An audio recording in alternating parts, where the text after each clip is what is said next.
From the Green Room Studios at Bates Nursery in Nashville, Tennessee, it's Gardening Inside Out, a podcast with highlights from our Saturday morning live show, answering all your gardening questions, giving you plant advice for any space in your life. Let's start the show.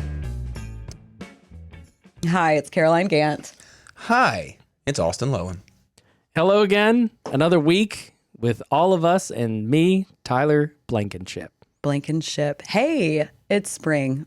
It's officially here. Official. We're doing this on the first day of spring right now. Mm-hmm. We got us a leap year spring, March 19th. Mm-hmm. It is my daughter's birthday today. Happy birthday, Ivy. Happy birthday, Ivy. Why? Very much. She said she wanted a pear tree. Have you picked it out yet? No, not yet. You Guess got you could 30 minutes. cut her down a Bradford. Nah, ain't gonna do that. Cut her Plenty of down a those out there. Bradford. No, I'm gonna get her a fruiting pear tree. That's so random that she said that to me, but whatever. Hey, Which one? Kiefer? maybe a Bartlett? I don't know. Does One of she them. love to eat pears? Is that why? You know, she really likes all fruit for the most part, but nothing like we don't really buy pears all that often. I don't know where that Maybe came that's from. why. You don't buy her enough pears, so she's got to grow her own. That's what it is. Yeah. It's depriving her of pears, so we She's got gotta a get best a tree. school friend who's probably like, my family grows pears. And she eats one for lunch in front of her every day. That could be it. Could be. You got to get her that pear tree. I have a pear tree, and I really enjoy the blooms on it. They're pretty when they bloom. Mm-hmm.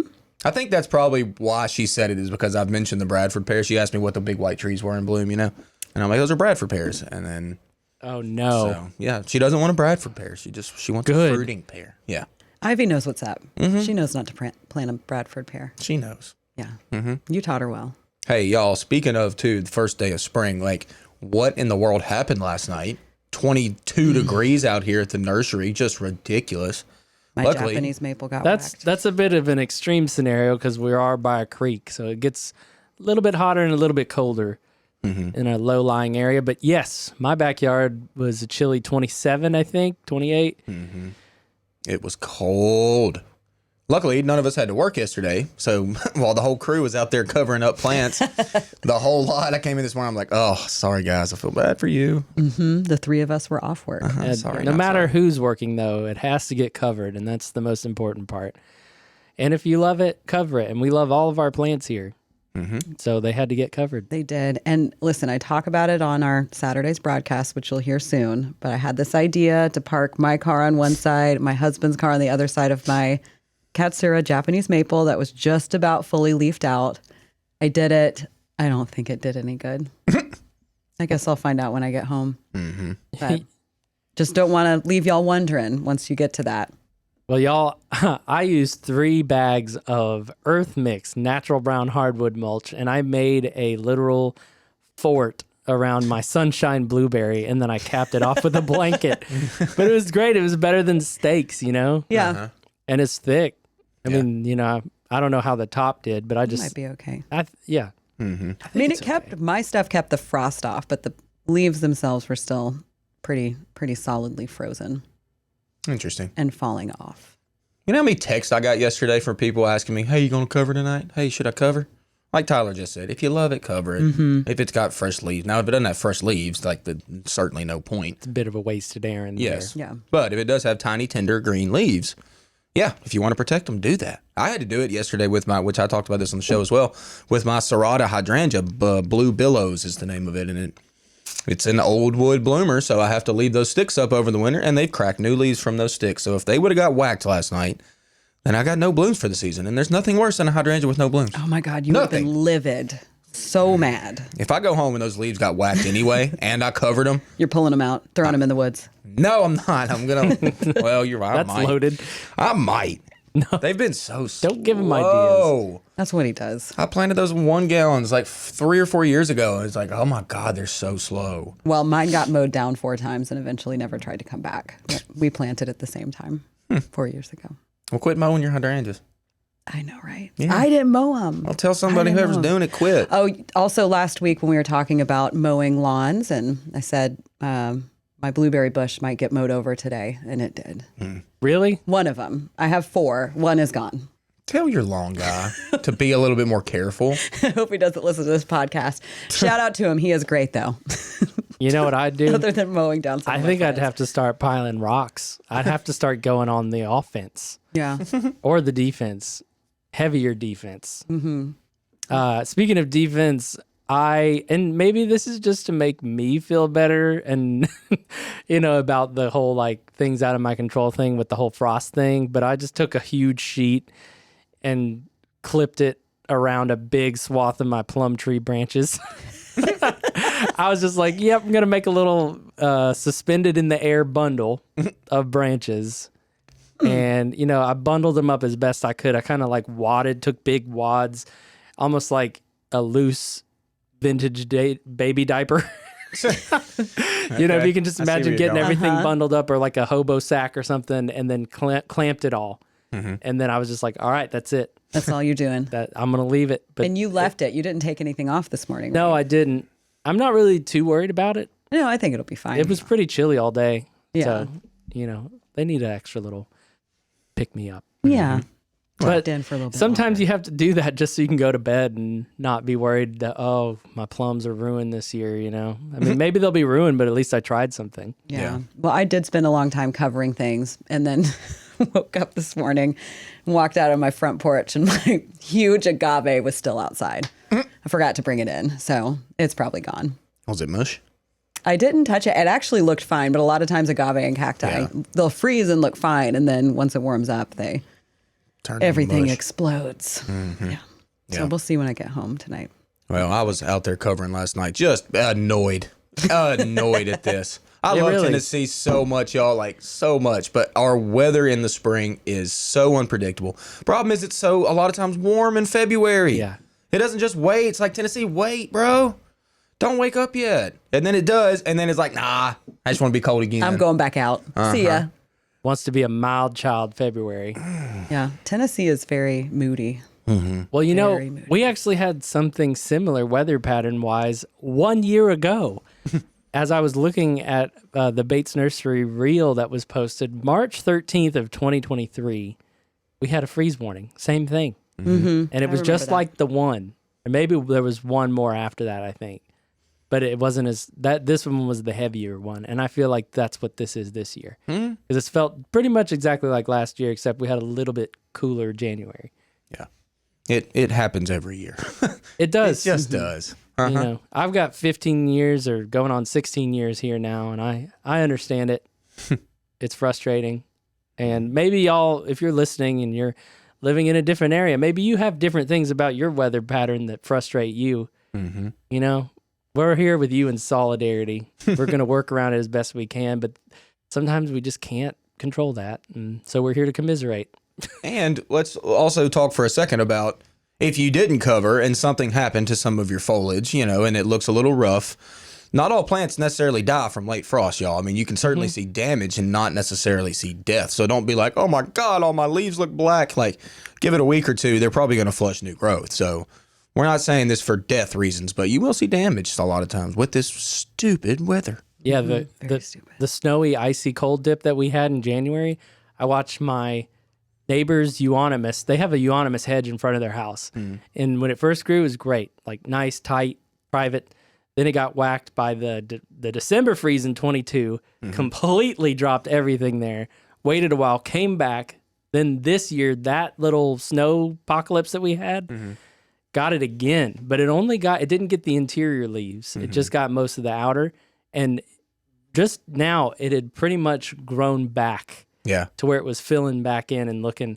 But it's amazing how that euonymus bounced back. Like within 2 months, it's already green back up. And that is a testament to say, hey, this was a broadleaf evergreen and it, it's still growing, pushing leaves. Yep. Yeah, that happens actually a fair amount with euonymus, at least some tip dieback anyway, it's every year usually. But man, euonymus, okay, look, euonymus don't do it for me. All right, we call that backbone around here. The growing machine gets too big, got to trim it 8 times a year.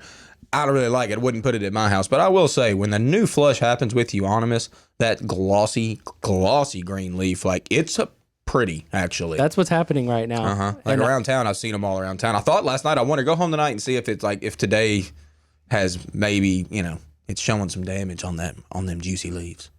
Oh, Go check it, Tyler. I'm just I'll watch my neighbors. That's all I do is I observe. I don't want them either. I want something else in my yard, but I like to see what's going on. but yeah, you got some you can view from afar. So what can we view up close? We can view up close this past week's broadcast on Saturday. Great segue. Great segue. Yep. So our broadcast from Saturday, March 16th. You'll hear our voices as well as David Bates and Josh Carey. It was fast paced. It really was. Got a lot of questions in. And if you're wondering where to send those questions, gardeninginsideout@gmail.com. We have a question about Monday evening. I know the temperatures are going to be dropping, so someone asked, should I be worried about cold temps on Monday? Yes. I'm worried. You have to be mindful. Japanese maple is leafed out fully, I know. and I'm so sad. I talked to a friend of mine yesterday who comes out, Jonah Price. Sorry if you're watching. Jonah He's Hill. an actor. He doesn't watch us. He might How watch do you us. know? Shout out You're right, Jonah he Hill. might. If you're out there watching, let us know. Everybody gardens. Yeah. But he has a Katsura Japanese maple too, and he showed me a picture of it, and it's big, like it's a big one, and it's like almost fully leafed out, and he was worried about it, and like I'm really he was like, a couple years ago it happened to where it got injured, and it just never looked great for the rest of the season. Like that's the problem. It's not like gonna kill it necessarily, but if it looks bad through the season, like what's the point? Yeah. You know, Mine's small enough to where I could cover it. I was thinking if I park my car on one side of it and my husband parks his truck on the other side, then we can put a big giant blanket over both of the cars. Oh man, you're really prepping. I was staring at it when I got home yesterday because it's gorgeous, and I was like, I don't want to lose it. Yeah. But for a single night, that's not crazy thinking. No, it's not. Anything you can do to impart some additional warmth or mitigate the cold that can intrude is really a good idea. So I don't think that's crazy. It's not going to be the kind of cold temperatures that's going to kill a Japanese maple. Certainly, it will Burn not do that. But like you were talking about, Austin, it can get enough damage to where it sets it back for the rest of the season, where it just never looks quite as wonderful. So, should people be thinking about sheets and that kind of thing? Probably so. Yeah. Because that very tender juvenile new growth that's just emerging is so susceptible. Yeah. So it's very easy for things to be able to become frozen and set back. And I had one at my house, I still have it. It got severely damaged, and it took it actually a couple of years to fully recover. So, you just do what you can. Certainly, we'll be taking a lot of measures at the nursery, particularly with all the trucks coming in. It's difficult when you've got it. We're forecasting 27. That probably means 23 degrees out here, for sure, which is not what we want. It's and even for a night, it's distressing, but we just deal with it because we don't have any choice. That's the way it is. We work. And I think one thing I really wanted to talk about with the new growth would be like your hydrangeas, okay? Those blue or pink hydrangeas, the macrophylla is what I'm talking about specifically. I've got some lace caps at the house that are the same way. They bloom off old wood, so they've already cracked new leaves off of the old wood. That's where my flowers are going to come from. And they've already leafed out. And it's so annoying to have to deal with that. But I'm going to have to cover those or I'm not going to see blooms this year, y'all. And y'all are the same way. In the city, I guarantee your macrophyllas are leafing out. And they're tender leaves, not big, nice, like hardened off leaves. They're small. They're tiny. If you don't cover those on Monday night, you're not going to see a bloom set this year, or it's going to be very, very late and minimal. So think about those. That's a crucial one. Think about it. If you're driving through the neighborhoods and you see people's cars parked along the very front of their houses right next to their shrub beds, you'll know that they've taken Caroline's advice. And that could be a new trend. When I thought of it last night, I was like, this is pretty brilliant, because I'd have to build a very big box or something, or stick some pieces of wood in the ground to do it. And I said, you know what, we can just pull our cars up. It's right beside the driveway. It won't hurt the lawn for just a night. Yeah, and another thing too is don't forget about those old black nursery pots that you got that you plant, that you got left over in the shed somewhere. Like putting those over top of things is a good idea too. It's helpful. At least putting them over the shrub and then covering with a blanket. Like if you want double protection, it's helpful. They could Make a little then pup tent get them between off the once it cars. gets above freezing. Let's move on to Bravo. some more questions. Tired of red bud dying back. What do you think about hawthorn tree as a replacement? Hey, you know what? I think what that's a a good great question. one. Hawthorn trees are not even talked about, and they're extremely underused. They're used extensively in the UK. They use them out there like crazy. Really? Street trees, yes. They're very air pollution. They're fine taking that. They bloom a beautiful little white bloom, followed by red berries that the birds love in the wintertime. Like, it's a almost the same size as a red bud, pretty much. They're a 20, 25 footer eventually, with kind of an equal spread, a little less, probably about 15, 20 foot wide eventually. But yeah, I think it's a great replacement. They do have thorns, do know that. So it's not the greatest climbing tree because they got some spines on them things. They will get you. What kind of dieback is he talking about? I don't know about a red bud. Red buds are a little bit susceptible to dieback. Really? Yeah. I mean, not like established ones for the most part. They're typically fine. But like, it seems like newly planted red buds, people have issues with those. Or it's not like it fully dies. It's like a limb will go. Or a limb there. Like a stick at the top will die back. And it does happen. I mean, it really does. But once they're established, they're fine. Borers can happen. Yes. I have a big red bud, and right in the middle, the very top branch that's way high. It's a very old one, is dead. Can't get up there to get it down though. So it looks. Climb the tree, get up there and cut it out. You know I'll fall out of that tree No, if you I won't. try. I won't. I won't fall, but I don't want to risk it. Okay. I don't want to hurt the tree, but it's like a gorgeous canopy, and then it has one branch that does this, and that branch is just It'll dead. break. It'll break. Been there for like Probably 3 could years. go in there and break it out. Yeah. Just snap it. I'll try. It's up there high. It's a very old one. Go on and climb it, snap it. Okay, I'll climb it. I'll snap it. I'll take a video just in case I fall out, and then Yeah, we can that'd be show great. it on the broadcast next week. But yeah, grow a hawthorn tree, y'all. They're Do cool. it. They are really cool. I took some cuttings from my grandmother's snowball bush last fall. Very cool. And have rooted them over winter. How tall or developed should they be before I remove them and pot them up? Now. God, Yeah, I mean, hey. Yeah, I mean, if they're rooted, great work. Like, that's cool. Absolutely. Yeah, but I don't know what size they're in now, but whatever size they're in, let's go ahead and move them up. And, you know, the biggest thing really is, like, you don't want to set them out in the yard or whatever too small because things happen with really small plants. They like, get mowed down like my yard. They get mowed. They get kicked around. Deer may come in and get something. A rabbit may come in. Like, there's things that can happen with really small plants. So maybe, yeah, this season, let's just go upsize to the next pot. And let's grow it in a pot for the season. But hey, good work. Taking cuttings. Absolutely. Getting plants from your grandma. Like, Yeah, I love so that. cool. Keep that one plant going. Okay, best evergreen, not boxwood, 4 containers. That face.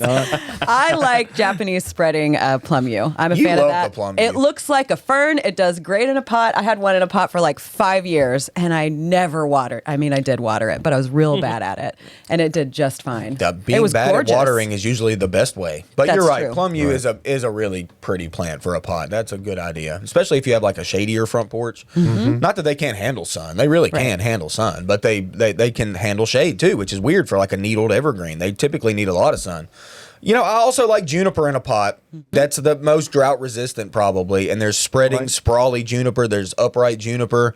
We brought some in the studio today. Behind us here, some upright growing juniper. They're just starting to kind of want to leaf out. They look good. So that would probably be my second option compared to boxwood. Yeah, and one of the things that people, when they use the term evergreen, it's a good point, is that, you know, it's not just a conifer. It's not just something that has needles. It could be a broadleaf evergreen. So the distinction between those two is something that needs to be kept in mind. And certainly most things I will say that have needles are going to be more hardy. So they're a little more adept at being able to deal with the temperature swings than are the broadleaf things. So likely juniper or some other type of conifer, you know, a chamacyperus, false cypress type That's plant. easy Josh, for you to did some say. plantings of those Yes. this past week, did you not? Yes, at your I house? did. Well, I have the hairband. Okay, you know, and I've got 5 now that are evergreen. Hey, can you name those members for us? I know you've named them. That's a secret. Now I've got Bon, and you got Bon and Scott, of course. You have Ted. Okay, he's the lead singer. Okay, and then the other two haven't quite. They haven't quite. I thought maybe Sammy Hagar would be one of them. Now, Sammy and Hagar are my crepe myrtles. Okay. Okay, my red buds, of course, are Cheech and Chong. Okay, and Hugo the Mugo. We've got him. So we're here. Oh, I love it. But the last two, they haven't presented enough personality yet. But, Okay. So we'll see. Well, Spring's keep us coming. posted. Huh? Yeah, we need to know those names. Okay. Let's stick to Boxwood, y'all. We mentioned it briefly, and I know Austin's dying to talk about them more. Majority of all my Boxwood shrub is dead, but there is some new growth. Should I replace it or keep it? It kind of depends on how the new growth is coming out, I would say, and how much you can stand it. That's the biggest key. Like, do you hate it? If you do, like, you might want to replace it. But I mean, if the new growth is coming back like uniform and like tight, and like popping out how you want it to, then maybe wait on it. I mean, see how that's going to go. Boxwood only flushes 2 to 5 inches or so a season. So, I mean, that's all you're going to get is this growth in the spring. But if it's coming out nicely and you can like remove any old dead growth and then see new stuff and it's going to, look good, then maybe leave it. But it's based on your aesthetic, if you like it or if you don't. Mm-hmm. Some things that are alive but look half dead. Yeah. Things that look half dead annoy me more than something that looks totally dead. Like Shannon and Ben, the Boxwoods. In your yard, yeah. I think I'm going to remove them. So goodbye, Shannon and Ben, the Boxwoods. I have some Boxwoods that are named after our landscape specialists here. Thank you. Shannon's never done good. I replaced him once. Looked terrible again. That kind of goes for Shannon. In all honesty, folks, I mean, it's kind of funny that I do this, but when you invest in a plant that is a perennial and you put the time into it, it's almost like adopting a puppy in a lot of ways. You've got to take care of them. You wouldn't, you don't name the kid. You name the kids, right? Train them. Yeah. Well, sometimes you do. If they got the leaves and the stuff out there, you just got to watch out for them. But it just depends on the personality. It really does. And it depends on what you put into it. Right. Gardening Inside Out is brought to you by Earth Mix, featuring Garden Premium Topsoil Blend. This essential mix includes Tennessee subsoil, supernatural organic compost, humic acid, and mycorrhizal fungi to create a truly living soil. Garden topsoil is perfect for establishing raised, edible, and ornamental garden beds, as well as for planting trees, shrubs, and other landscape plants. Bulk and super stack options available. Visit earthmix.net to discover their entire line of soils and amendments and helpful blog posts. Success begins at the ground level when you use EarthMix garden products. Let's talk camellia. Will a camellia hedge grow under a fairly shady magnolia area? That would be gorgeous. That would be gorgeous. I'm just saying. Yeah, and they can. I don't know what fairly shady is actually like almost the perfect 2 words for camellia, like fairly. We don't want fully. So afternoon shade. Yeah, I put it shade inside the canopy of a southern, but I mean, you've got to. Yeah, I mean, full deep shade up underneath a magnolia is not a great spot for camellia, but a fairly shady spot outside of a magnolia tree is a good spot. So, yes, you can do that in camellias. Ideally, morning sun and then shade in the hot part of the day. They're not great at the heat that really causes some distress for them. So, anything that can be done to mitigate that is certainly beneficial. Definitely. Yes, it is. All right, best time to transplant peonies. I do mine in the fall.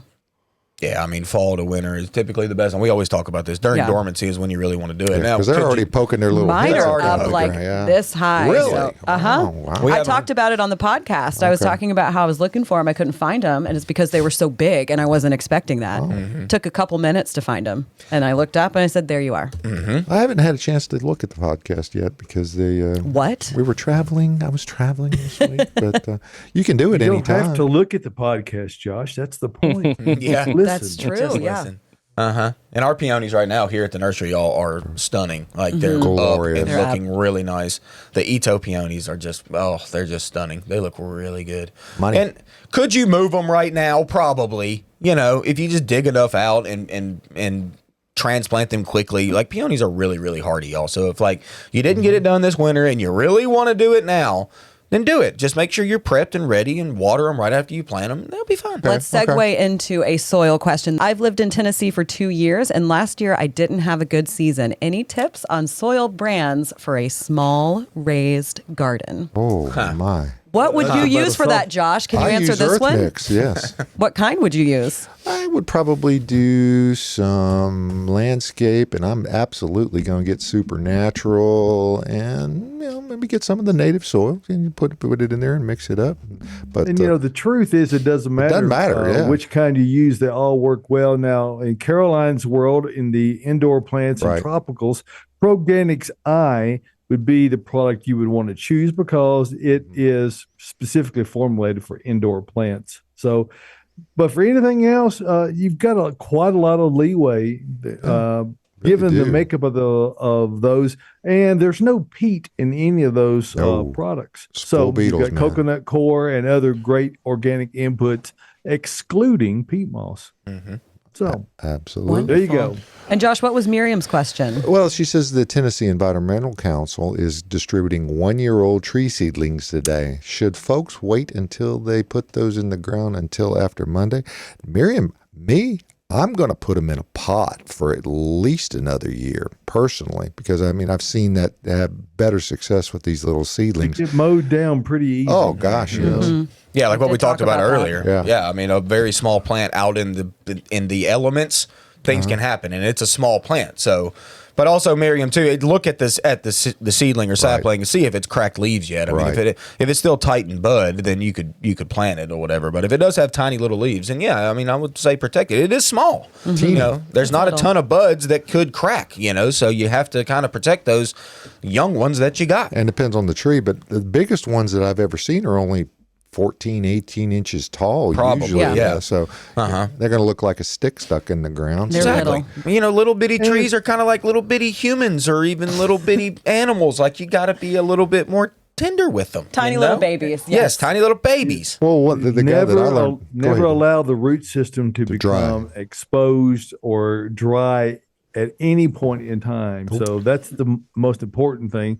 If you're not going to be able to get them planted before the first of the week, just keep them in a garage or in the basement and keep the roots moist. If they ever get dry, Done. pretty much throw it away. Done and done. Yeah, the guy I learned a lot of my gardening from was my father-in-law, and they had these tree giveaways, and people used to give them away as promotional items. We did it at the lumber yard because we called them lumber on the hoof, but we gave away thousands and thousands of these seedlings, and he put them right outside at the edge of the garden and let them grow for I think his were about 3 years before we transplanted them into other parts of the yard. Yeah. So, and that way they get enough moisture. Did he get anything other than loblolly pine? Or These were white pines, David. White pine. Yeah, white pines. Wow. Hey, y'all, we got a lot of live questions in, so I Live, want to make yes, sure we we get do. to them. Bill McAllister on YouTube is asking, can I still transplant monkey grass? Oh yeah. Monkey grass is about as hardy as it gets, y'all. If you need to move it, move it. So yes, certainly not too late to move monkey grass. Is that both types, the attractant and the deterrent? Either way. Okay. Yeah, it doesn't matter with monkey grass. It's so easy to move. Grab it by the hair and move it. Grab it by the hair. Well, the deterrent seems to do much better here, doesn't it, David? It does. Yeah, Indeed. okay. It's You never far see any more monkeys. effective. Yeah, I've never seen it attract monkeys in this area. No. All right, Joan on Facebook It took them a minute to is catch up there. asking, I have a very large old dogwood tree and its branches are covered with moss. Is this a concern?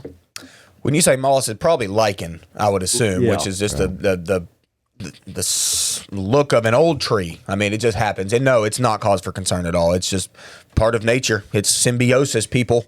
That lichen just lives on top of that tree, and it's just how it is. I think it looks cool. I think it looks cool, too. It just shows the age of a tree, It's like the gray hair of an old man. gray hair of an old man. Don't look at me when you're saying that. Some of us that have nice it, looking. You know? Okay, yeah. Yeah, I like it. The flow. Okay. And Anyhow. then Colin asks, he says, hey, Kev, are there any other plants we should also be conscious of with the freeze that's coming in? Hey, Call. So wrapping back around. Really, Colin, it's any plant, honestly, that has the tiniest of green growth, okay? Now, are some plants super hardy and going to get past that, like even if they get hit? Like, yes, but in Caroline's world, my world, David's world, Japanese maples that are just coming out that have super tiny leaves, like we talked about earlier, that if they get affected early in the season, they don't really show their full glory through the whole season. So if you can protect that, that would be helpful. And honestly, Colin, it's those plants that you like the most. Yep. You know, some of those plants that are like, I don't really care if that does good or not. Like, you don't worry about covering those. Cover the ones that you care about the most. But those hydrangeas, those ones that bloom off new wood, I'm telling y'all, that is one of the key. You got to get that one covered up, or you're going to see some damage on that. So, let me, I'll keep thinking in my brain here, Colin. I'll get back to some more stuff. Keep on thinking. Now, Colin is helping us out on the Facebook page as well because Kay asked a question. She got in late this morning, so she wanted to know if it'd cover the peonies. And Colin said, yeah, cover basically anything you like. Yes, Colin. Get it. But this would be a perfect application for what Austin was talking about, taking the old black nursery pot and just flipping it right over the top of those peonies. Perfect size for that. It's helpful. Done. I've got like a million of Thank those you, pots. Colin. Yes, thank you. You probably Colin. give them for you if they come out here to the nursery too. We give away pots. Yeah, we have a little area where we give away pots if you ever need anything. You just want to grow a tomato or pepper or something in a pot. Like, come on out. We give them to you for free as long as they're like a 7-gallon or less. We typically keep the big ones because we have to repot stuff in the summer. Typically is when we do that.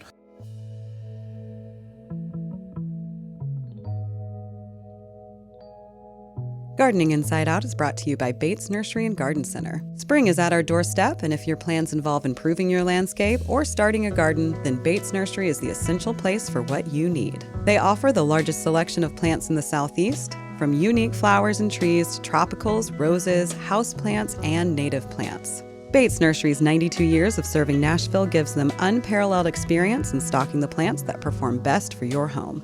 Their friendly staff of horticulture experts are ready to assist you with your gardening needs. Located minutes from downtown Nashville in beautiful Whites Creek, Tennessee, just off Briley Parkway at exit 19. Shop inventory online before you visit at batesnursery.com. Bates Nursery and Garden Center, beautifying Nashville since 1932.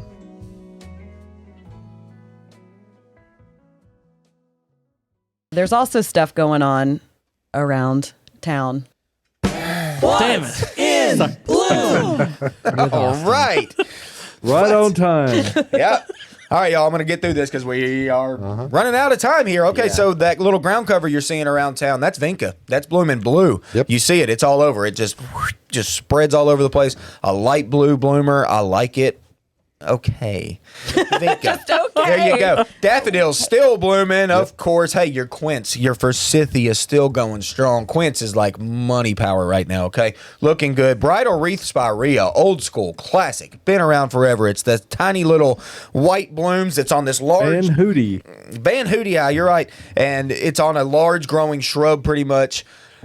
Y'all, it's got a million stems. Go out there and take like 20 or 30 of those stems and put them in a vase and bring them into your house, okay? You're not going to hurt the shrub at all, but it's great to bring in. It's a great little filler. Bridal wreath spirea, white blooming shrub, okay? Azaleas are just kind of starting, y'all. Azaleas are about to be in show for a long time.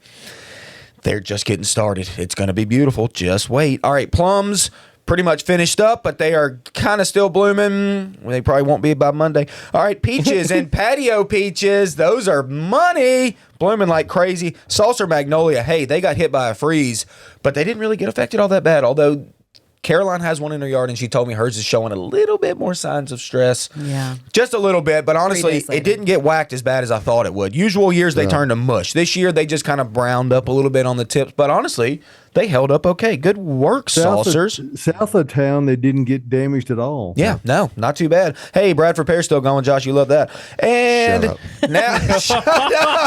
Oh, Yes. Hey, I'll take it. I'll take it. Yoshino cherries, y'all. That's the showstopper this week. That is the showstopper this week. I literally did a News Channel 2 interview about Yoshino cherry trees blooming in the city, and they are beautiful. I mean, honestly, just beautiful. I don't think the cold's going to get to them on Monday night at all. Probably they're very, very cold hardy. So I don't think you're going to see any damage there. And then, hey, pansy's still going. Tulips are up, people. Tulips are up. Are they? None Yes. of mine are blooming yet. Mine is blooming, but it's not open blooming. It's bud blooming. That's Does that make almost sense? better. You think? Yeah, I do. Yeah, I think you're kind of right. You are right, actually. Thank you. Yeah. When they're cupped like that and not actually open yet, they are really pretty. But Yeah. then they do finally spread out and open up, and you're right. They might be prettier when they're tight. It might be. There you go. That's what's in bloom, people. Perfection. Wow. Absolutely. All right, let's get some more questions in because we did get a few live ones. Josh, did you have something? No. Okay. No.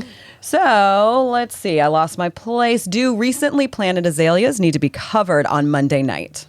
If it's just old growth and it's from last year, no, you don't have to cover. If it's shooting new growth, which is very light green and very tender, then yeah, you probably want to think about it or you'll see some damage. You're not going to see death. You're not going to see death. You will see probably a little bit of burn. Yeah. So if you want to, do it. If you like it, do it. You just planted them. You just spent money on it. You better think about it. If you love it, then cover it. All right. Do you have prickly pear cactus available? We have some more tropical varieties that aren't hardy here. We should be getting hardy prickly pear in here at the nursery fairly soon.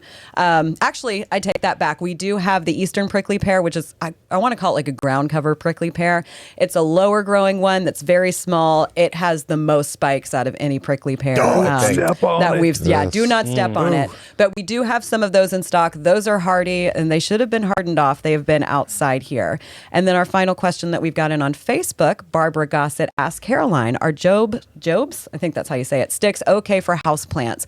They feed for 8 weeks. I don't usually use those sticks that you can put down in the soil. I like a good like granular slow release or putting it into my water. But I have had some people say they've had good luck with them. So I'd say if you have them, go ahead and use them. They should work just fine. Like I said, I don't typically use that kind. You see them at the grocery store and grab a pack. I mean, because they've got them everywhere. But I'm with Caroline on the granular type. I love that. Yes. The 6-month slow release, I use Osmocote, and then I supplement with I like Jack's Orchid Food. Those both do great together. Y'all, we haven't talked about hydrangeas. We've got to get to some hydrangeas. All right, first hydrangea question. Do hydrangeas need fertilizing? I mean, everything kind of benefits from fertilizer, like whenever it's actively growing in the spring. If you want to give it some fertilizer, certainly do that. Just don't overdo it. Read your product label always. Make sure you do it right. But if you do it, it's always going to be beneficial for your plant.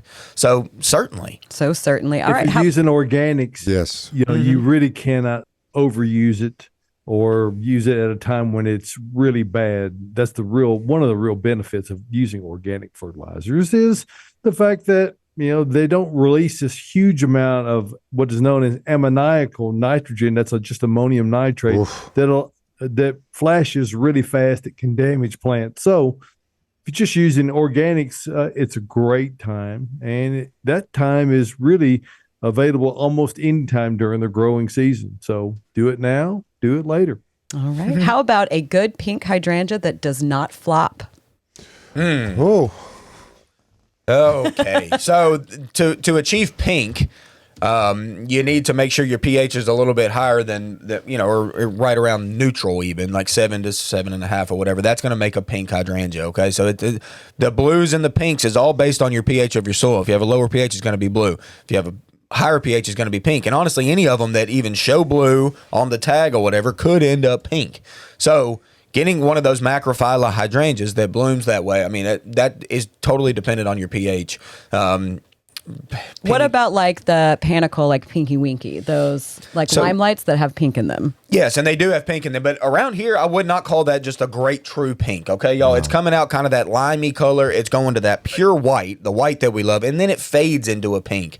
And it's not like vibrant pink or anything. It's kind of soft pink typically. Like Caroline mentioned, though, Pinky Winky is a good little cultivar to go a pretty good pink. But to get that true pink like look that you want, go with a macrophylla with a little bit higher pH. Those are cute too. They're That real tight. persistent look after the fact when the blooms are holding on, I think that's a really good look for plants. And even though it's more subtle, it does have a much longer duration as long as you're not having huge amounts of rainfall, it causes them to rot off. But Yeah. that's a good look, particularly when it's dry. All right. I want to try Austin's favorite hydrangea, Incredible. What should I amend my clay soil with? For the old Incredible. Uh-huh. Either use garden or landscape. Either one of those. I love landscape, y'all. Yes, landscape's a great product that we use. Now, make sure you mix it with your native soil, okay? We need a little bit of both.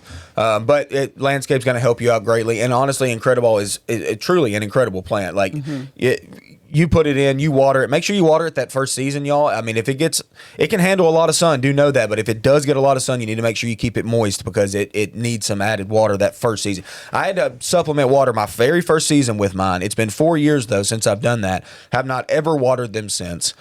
They've latched in. They are beefy. So thank you. Good job for growing that plant. Yeah, I planted some last spring, and I'm excited to see them. Big hole. I'd dig a much bigger hole than you would normally think, too. If you got really clay soil, I might pop in some pine fines, too, in that mix. Oh, yeah. That's not a bad idea. Yeah. Love some pine fines, too. I use it for my potting soil mixes, too. Yeah. Okay, we got a question that pertains to the wildflower webinar that I did. Thank you for the wildflower boot camp. If we are going to begin with plant starts, is it better to plant in the fall or spring? I would say either one. I do both. The fall makes it a little bit easier on you. Like when I plant my perennial starts in the fall, I really just stick them in the ground once, water them. Oh, of course, I stick them in the ground once. Yeah. Stick them in the ground, water them once. No, you don't. You do it 2 or 3 times because you move stuff all the time. Okay, but I don't. I try not to move my perennials. Thank you, Austin. You're welcome. And then I'll walk away, and then they'll come up in the spring, and they'll be even stronger throughout the summer. I'll get more blooms because they had that winter time to really establish while they were dormant. Now, the downside to that is, at least for me, I forget what I planted. So if I plant stuff in the spring, it's growing, it blooms, and then I say, oh, I know what you are. So either one is going to do just fine. The spring, you're going to have to take care of it a little more. You're going to have to water it, baby it a little bit more than you would in the fall. But you could really do either one, especially if you start like right now. This is now is a good time to get those little perennial starts in the ground so they can get established while the weather's still a little bit cooler.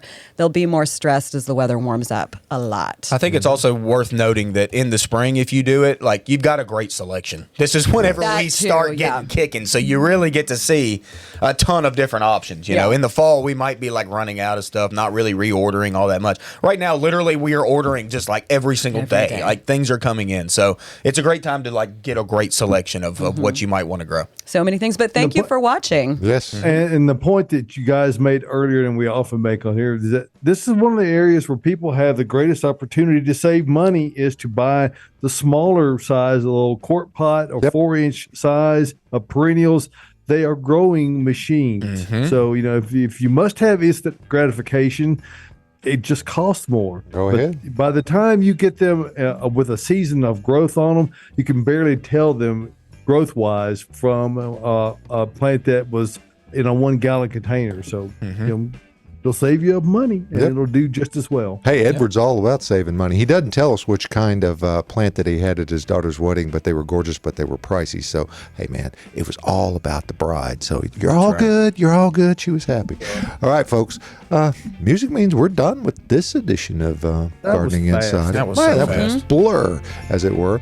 But, hey, be safe out there. Come out to the nursery. They're open today and tomorrow, and the selection is amazing. The tree lot, you got to go over the tree lot and see what they got in this packed. week. It's amazing. For everybody here at the show, we appreciate you. Like, share, comment. Go out there, let the whole world know about Gardening Inside Out, because we'll be here for you next Saturday morning, right here from Bates Nursery and the Green Room Studio. See you then. Love y'all.